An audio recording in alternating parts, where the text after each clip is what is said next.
All right, we got an emergency broadcast here. If you can hear the sound of my voice, you are the resistance. I got a real problem with political hypocrites. Bernie Sanders is one of them. Either you're for the war in Gaza, blowing people to bits, or you're against it. There is no in between. Listen to Bernie Sanders' recent video that has almost, it's closing in on 1 million views in 14 hours. This guy is frickin' pathetic. He claims to be against the war in Gaza, but the people that he knows are currently in power are not only not doing anything about the war in Gaza, but they're fueling the Zionists so they can continue to carpet bomb Gaza. Listen to this. I understand that there are millions of Americans who disagree with President Biden and Vice President Kamala Harris on the terrible war in Gaza. I am one of them. So he's admitting that both Biden and Harris can right now do something about it, but he's going to tell you that he's still going to vote for Kamala because when she grabs the reins of power, she's going to do something different. Even though we already heard Biden say, yeah, they're on the same page with everything. We've heard Harris say on The View, she wouldn't change. You know, why am I going to change anything? I wouldn't change a thing. So their policies are exactly the same.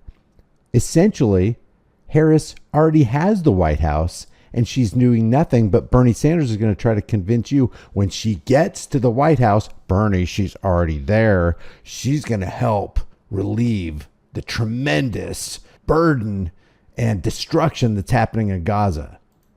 While Israel had a right to defend itself against the horrific Hamas terrorist attack of October 7th, which killed 1,200 innocent people and took 250 hostages, it did not have the right to wage an all-out war against the entire Palestinian people. Which Biden and Harris are helping to facilitate. It did not have the right to kill 42,000 Palestinians, 2/3 of whom were children, women, and the elderly, or injure over 100,000 people in Gaza.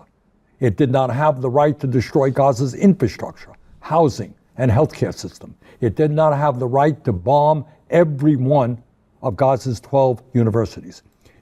While Biden and Harris are president and vice president, this is happening. And he's going to try to convince us it's going to be better if Kamala gets into the White House that she's already in. It did not have the right to block humanitarian aid, causing massive malnutrition in children and, in fact, starvation.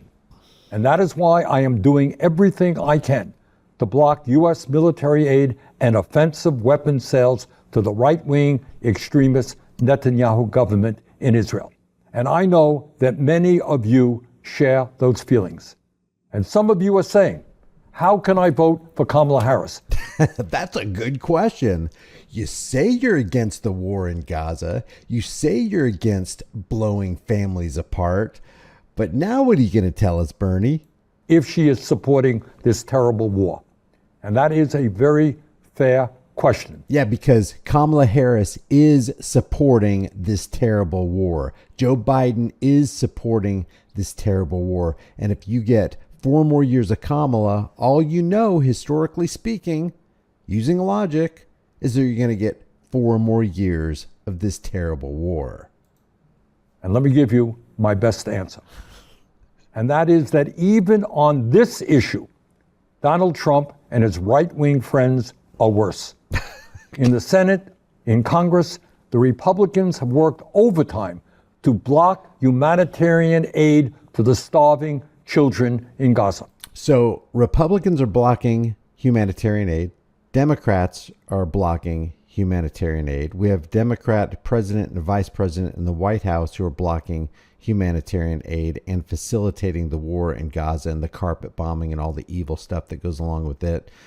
And Bernie is a part of that, saying that he's doing something different. This shows that Congress, just like Donald Trump said, Donald Trump says that Congress is rightly controlled by Israel. We know who owns Congress.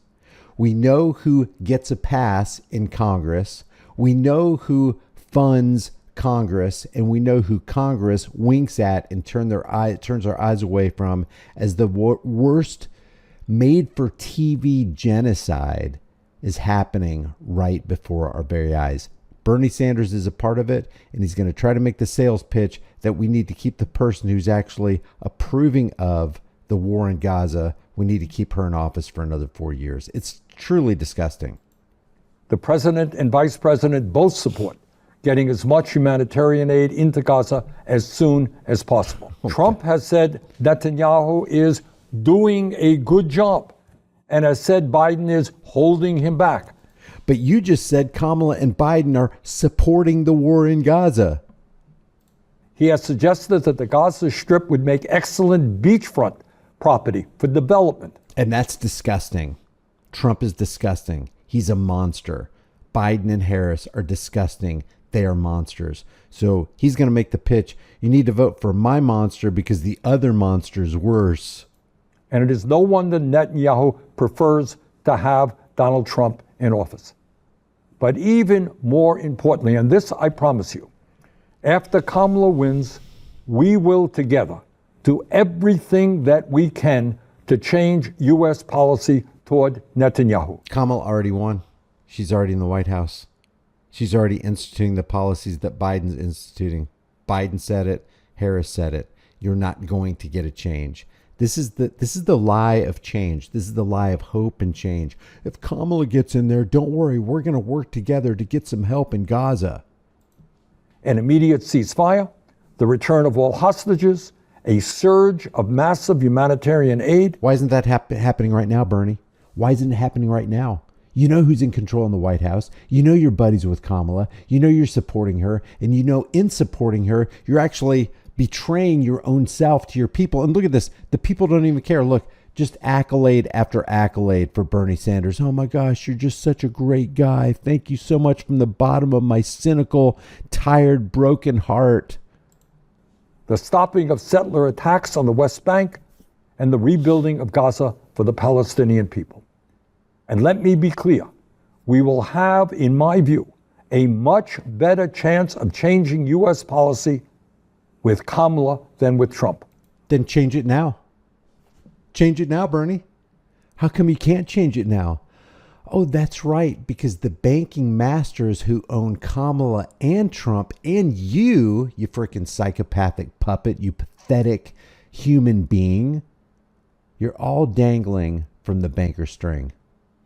Who is extremely close to Netanyahu and sees him as a like-minded, right-wing extremist ally.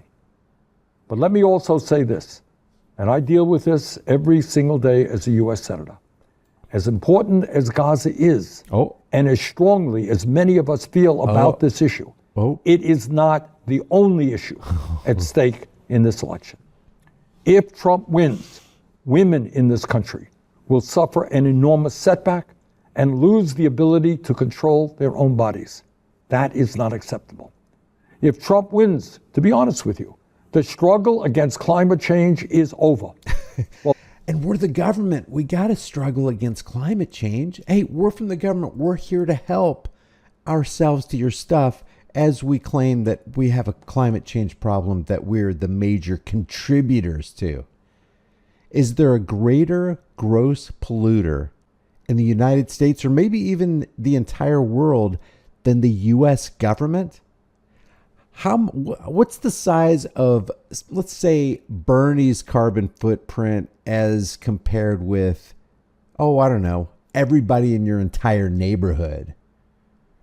These people are the biggest carbon polluters.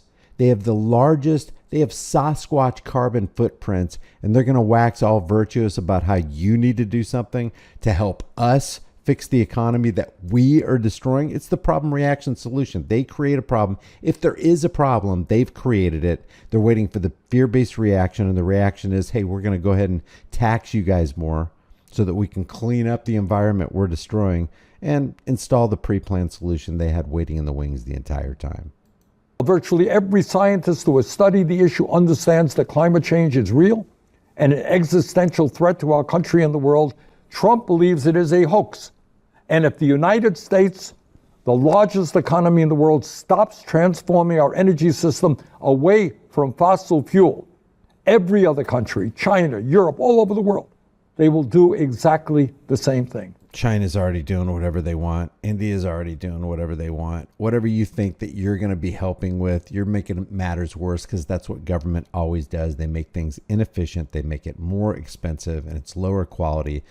So if you've got the government helping you clean up the environment, you can pretty much take to the bank that the environment is going to be worse off when they get done with it. And you'll have less money because they basically economically raped you into doing something that they wanted to do. So basically we have Bernie Sanders supporting the war in Gaza because he supports the person who's in power right now who could do something about it but isn't. But he wants to convince you that if we can get Kamala into office, things will be different this time, right, Bernie?